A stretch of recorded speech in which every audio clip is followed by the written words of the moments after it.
This is the full audiobook recording of The Tin Drum by Günter. Chapter 1. The Wide Skirt. Granted, I'm an inmate in a mental institution. My keeper watches me, scarcely lets me out of sight, for there's a peephole in the door, and my keeper's eye is a shade of brown that can't see through blue-eyed types like me. So my keeper can't possibly be my enemy. I've grown fond of this man peeping through the door, and the moment he enters my room I tell him incidents from my life, so he can get to know me in spite of the peephole between us. The good fellow seems to appreciate my stories. For the moment I finish some tall tale he expresses some gratitude by showing me one of his latest knotworks. Whether he's an artist remains to be seen. But an exhibition of his works would be well received by the press, and would entice a few buyers too. He gathers ordinary pieces of string from his patient's room after visiting hours, disentangles them, knots them into multi-layers, cartilaginous specters, dips them in plaster, lets them harden, and impales them on knitting needles mounted on little wooden pedestals. He often plays with the notion of coloring his creations. I advised him not to, point toward my white metal bed, and ask him to imagine this most perfect of all beds painted in multiple hues. Horrified, he claps his keeper's hands to his head, struggles to arrange his somewhat inflexible features into an expression of manifold shock, and drops his polychrome plans. My white enameled metal hospital bed thus sets a standard. To me it is more. My bed is a goal I have finally reached. It is my consolation, and could easily become my fate if the administration would allow me to make a few changes. I'd like to have the bed rails raised even higher to keep anyone from coming too close. Once a week, Visitors' Day disrupts the silence I've woven between my white metal bars. It signals the arrival of those who wish to save me, who find pleasure in loving me, who seek to value, respect, and know themselves through me. How blind, nervous, and ill-mannered they are, scratching away at my white bed rails with their nail scissors, scribbling obscene, elongated stick figures on the enamel with ballpoint pens and blue pencils. My lawyer, having blasted the room with his hello, routinely claps his nylon hat over the left-hand bedpost at the foot of my bed. This act of violence robs me of my inner balance and good cheer for as long as his visit lasts, and lawyers always have plenty to say. Once my visitors have placed their gifts on the little white oilcloth-covered table that stands beneath the watercolor of anemones. Once they've laid out some future plan to save me, or one already underway. Once they've managed to convince me by their tireless attempts to rescue me of the high quality of their brotherly love, they find renewed joy in their own existence and depart. Then my keeper arrives to air out the room and gather up the string from the gift wrappings. Often after airings he finds time, sitting by my bed and disentangling the string, to spread a silence so prolonged that in the end I call the silence Bruno, and Bruno silence.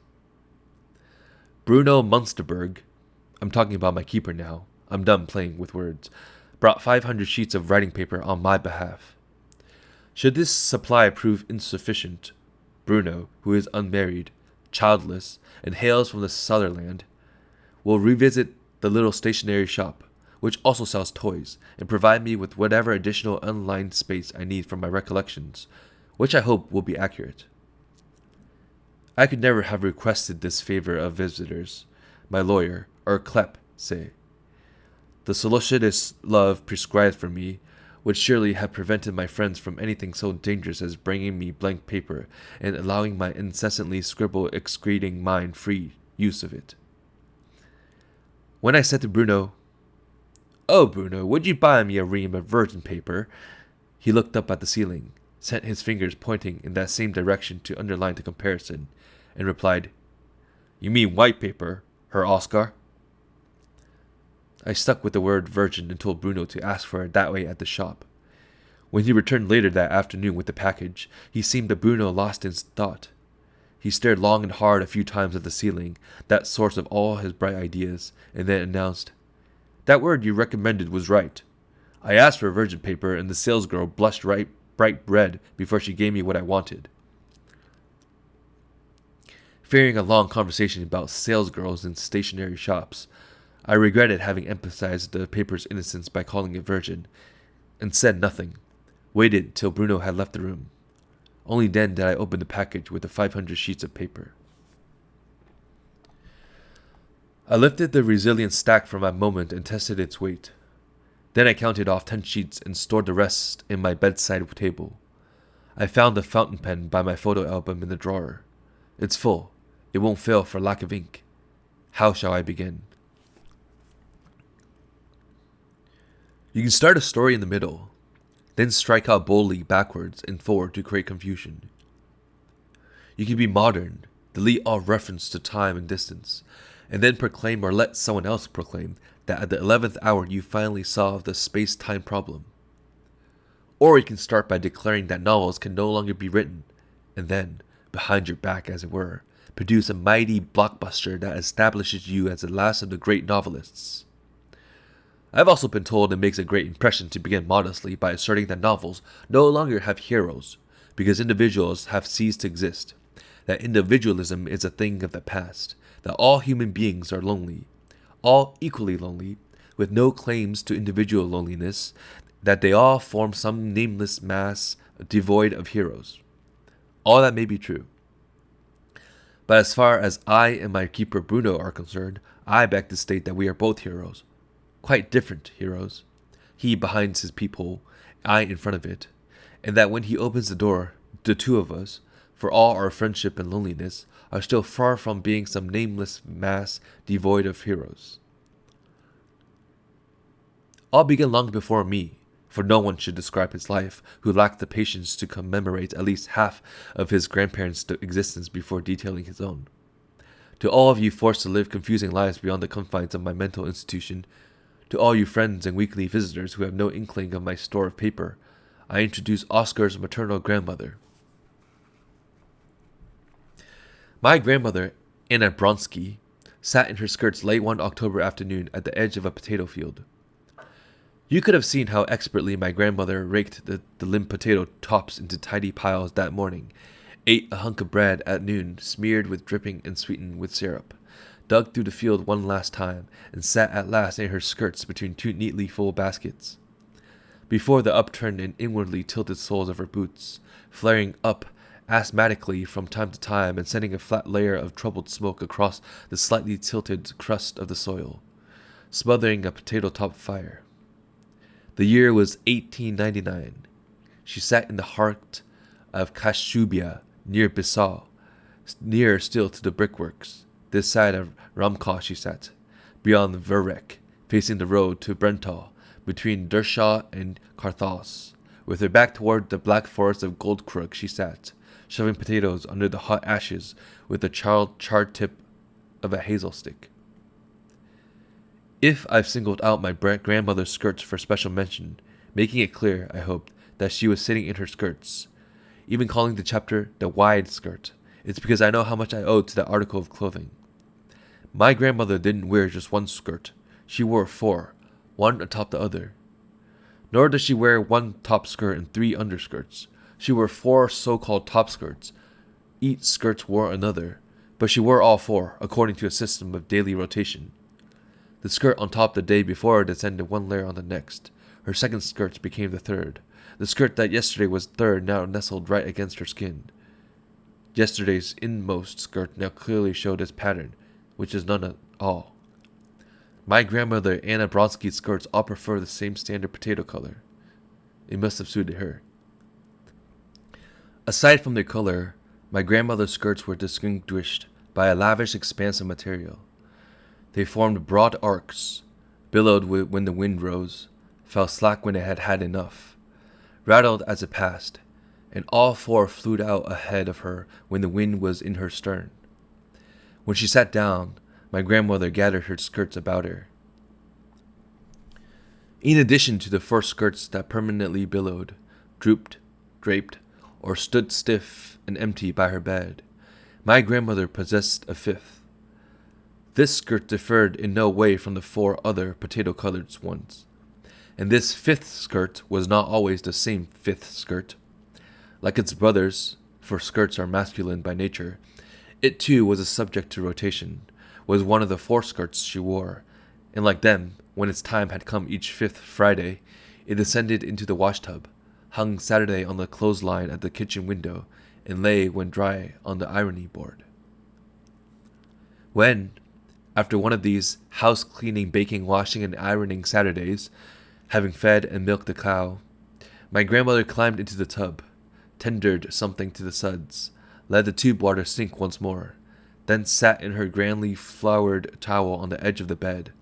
There were 4 skirts and a freshly washed one lying spread out before her on the floor.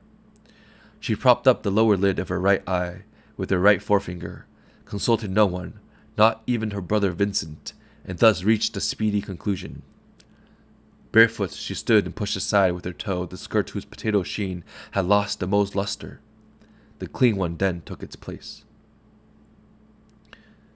The following Sunday, to the greater glory of Jesus, about whom she had firm ideas, she would consecrate the new order of skirts by attending church in Remkow. Where did my grandmother wear the freshly laundered skirt? Not only a clean woman, but also somewhat vain, she wore the best one on top, and if the weather was good, in bright sunshine. Now it was a Monday afternoon, and my grandmother was sitting by the potato fire. Her Sunday skirts had moved one closer to her Monday, while the one skin warmed on Sunday flowed atop her hips that Monday dole. She whistled, with no particular tune in mind, and scraped the first baked potato from the ashes with her hazel stick. She shoved the spud far enough from the smoldering mound of tops for the breeze to caress and cool it. A sharpened stick then speared the split, charred, and crusty tuber and held it to her mouth, which no longer whistled but instead, through cracked and wind-dried lips, blew ashes and earth from the skin. As she blew, my grandmother closed her eyes. When she thought she had blown in long enough, she opened her eyes, one after the other, bit down with her peep-through but otherwise perfect front teeth, quickly released them, held the still too hot potato half, mealy and steaming, in her open mouth, and the healing spoken October air stared with rounded eyes over her flaring nostrils across the field to the nearby horizon with its grid of telegraph poles, in the top third of the brickworks chimney. Something was moving between the telegraph poles. My grandmother closed her mouth, sucked in her lips, narrowed her eyes, and munched on the potato. Something was moving between the telegraph poles. Something was leaping. 3 men were leaping between the poles.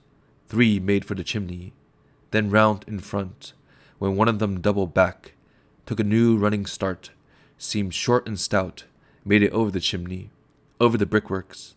The other 2, more tall and thin, made it over the brickworks too, if only just, between the poles again, but short and stout doubled back, and short and stout was in a greater hurry than tall and thin, the other leapers, who had to head back toward the chimney because the other man was already tumbling over it, while the 2, still hot on his heels, made a running start and were suddenly gone, had lost heart, it seemed, and the short one too fell in mid-leap from the chimney and disappeared below the horizon.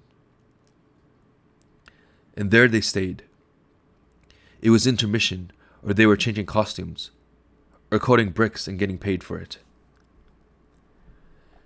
When my grandmother tried to take advantage of the intermission to spear a second potato, she missed it, for the one who seemed short and stout now climbed, in the same costume, over the horizon as if it were a picket fence, as if he left the 2 leapers who were chasing him behind the fence, among the bricks, or on the pike to Brentall, yet was still in a great hurry, trying to outrace the telegraph poles, taking long, slow leaps across the field, mud leaping from his soles as he leapt from the mud.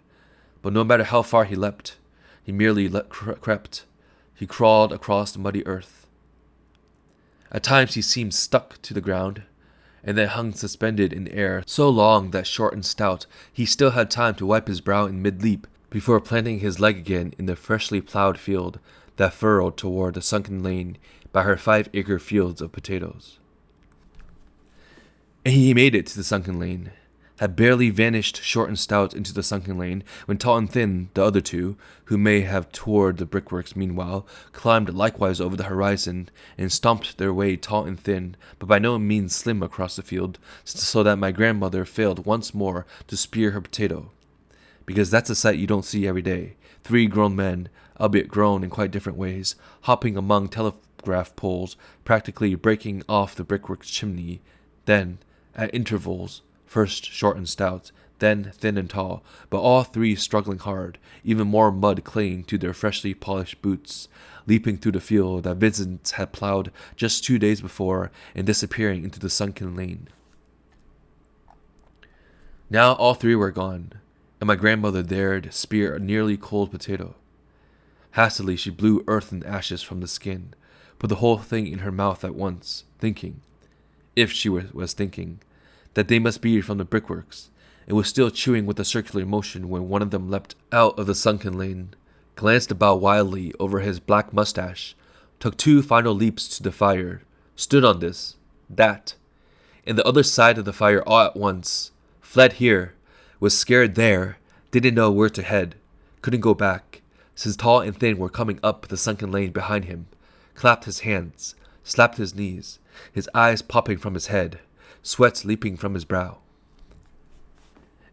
Panting, mustache trembling, he ventured nearer, crept right up to the soles of her boots, crept right up to my grandmother, looked at my grandmother like some short, stout animal, at which she heaved a great sigh, stopped chewing her potato, tilted apart the soles of her boots, abandoned all thought of brickworks, bricks, brickmakers, and brick coaters, and instead lifted her skirt, lifted all 4 of them, all up at once, so that this man who was not from the brickworks could crawl short but stout beneath them, and then he was gone with his mustache, gone with his animal look, came neither from Remkow nor Verrek, was under her skirts with his fear, his knees slapping ended, not stout or short, yet still taking up space, panting and trembling and hands on knees, now forgotten. All was as still as on the first day of creation or the last. A slight breeze gossiped in the potato fire. The telegraph poles counted themselves in silence. The brickworks chimney stood firm. And she, my grandmother, she smoothed her top skirts over the second skirt, smooth and proper, scarcely felt him under the 4th skirt, had not yet caught on with her third to something new and amazed against her skin. And because it was amazing, though on top all was calm, and both second and third had yet to catch on, she scraped 2 or 3 potatoes from the ashes, took 4 raw ones from the basket by her right elbow, shoved the raw spuds into the hot ashes one by one, covered them with more ashes, and poked about until the thick smoke billowed up once more. What else could she have done? My grandmother's skirts had barely settled down. The thick flow of smoke from the potato fire, which had lost its way during all the desperate knee-slapping, place-changing, and poking about, had barely returned to creep yellow windward across the field to the southwest, when the tall and thin pair chasing the short but stout fellow now living under her skirts, splurted forth from the lane and turned out to be tall and thin and wearing the official uniform of the rural constabulary. They almost shot past my grandmother. Didn't one of them even leap over the fire? But suddenly they had heels, and brains in their heels, dug them in, turned, stomped back, stood booted and uniformed in the thick smoke, withdrew coughing in their uniforms, pulling smoke along, and were still coughing as they addressed my grandmother, wanting to know if she'd seen Koljasik. She must have seen him. She was sitting by the lane, and he, Koljasik, had escaped along the lane. My grandmother hadn't seen any Koljasik, because she didn't know any Koljasik. Was he from the brickworks? She asked.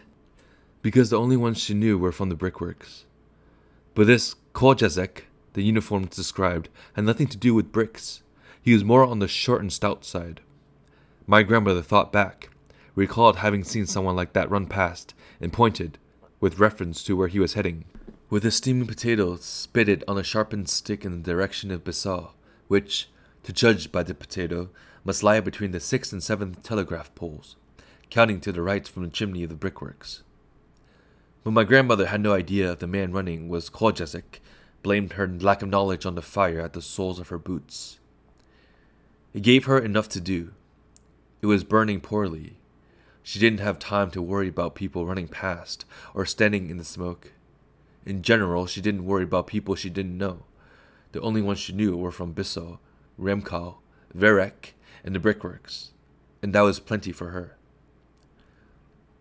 Having said this, my grandmother heaved a gentle sigh, but loud enough that the uniforms asked why she was sighing. She nodded toward the fire to indicate that she was sighing because the little fire was burning poorly, and because of all the people standing right in the smoke. Then she bit off half the potato with her wide-spaced front teeth, lost herself entirely in chewing, and rolled her eyeballs up and to the left. The men in the uniform of the rural constabulary could draw no encouragement from the distant gaze of my grandmother, nor were they sure if they should head off beyond the telegraph poles toward Bissau. So in the meantime they poked around with their bayonets in the nearby piles of potato tops not yet burning. Moved by a sudden inspiration, they simultaneously overturned both nearly full potato baskets at my grandmother's elbows, and couldn't understand why only potatoes rolled out of the woven baskets at their boots, and not Kojazik. Suspiciously, they crept around the potato pile, as if Kojazik might somehow have had time to pile into it, gave it several well-aimed jabs, and were sorry when no one screamed. Their suspicions were aroused by every bush, however scraggly, every mouse hole, a colony of molehills, and time and again by my grandmother, who sat there as if rooted, emitting sighs, rolling her eyes behind her lids so that the whites showed, reciting the Kashubian names of all the saints, all of which expressed and emphasized the sorrows of a poorly burning little fire and 2 overturned potato baskets. The uniform stayed a good half hour. They stood on varying distances from the fire, took bearings on the brickworks chimney, intending to occupy Bissau as well, postponed the attack, and held their reddish-blue hands over the fire till my grandmother, without ever interrupting her sighs, gave each of them a split potato on a stick. But in the midst of their chewing, the uniforms remembered their uniforms, leapt a stone's throw into the field along the broom at the edge of the lane, and startled a hare that did not, however, turn out to be Kojazik. Back at the fire they recovered their mealy, hotly aromatic spuds, and pacified as well as somewhat war-weary, decided to gather up the raw spuds and return them to the baskets they had overturned earlier in the line of duty. Only when evening began to squeeze a fine, slanting rain in the inky twilight from the October sky did they attack, briefly and listlessly, a distant, darkening boulder. But once that was taken well care of, they decided to call it a day. A bit more foot stamping and hands held out in blessing over the rain-splattered little fire, its thick smoke spreading, more coughing in the green smoke, eyes tearing up in the yellow smoke, then a coughing, teary-eyed stomping toward Bissau. If Kojazik wasn't here, then Kojazik must be in Bissau. The rural constabulary never sees more than 2 possibilities. The smoke from the slowly dying fire enveloped my grandmother like a 5th skirt, so roomy that she too, in her 4 skirts, with their size and names of saints, like Kojazik, found herself beneath the skirt. Only when nothing remained of the uniforms but wavering dots slowly drowning in dusk between the telegraph poles did my grandmother rise as laboriously as if she had been struck root and was now interrupting that incipient growth, pulling forth tendrils in earth. Suddenly finding himself lying short and stout in the rain without a hood, Kojazik grew cold. Quickly he buttoned the trousers that fear and the overwhelming need for refuge had bidden him open under her skirts. He fiddled quickly with the buttons, fearing an all too rapid cooling of his rod, for the weather carried the threats of autumnal chills. It was my grandmother who found 4 more hot potatoes under the ashes. She gave 3 to Kojazik, kept 1 for herself, then asked before taking a bite if he came from the brickworks, though she must have known that Kojazik had nothing to do with the bricks. In paying no heed to his answer, she loaded the lighter basket onto him, bent beneath the heavier one herself, kept one hand free for the garden rake and hoe, and with basket, potatoes, rake, and hoe, billowed away in her 4 skirts toward Bissau Aubau. Bissell Aubal was not Bissell proper. It lay more in the direction of Remkow. Leaving the brickworks to their left, they headed for the Black Forest, where Goldkrug lay, and beyond it Brentow. But in a hollow before the forest lay Bissell Aubal, and following my grandmother toward a short and stout came Joseph Koljezek, who could no longer free himself from her skirts.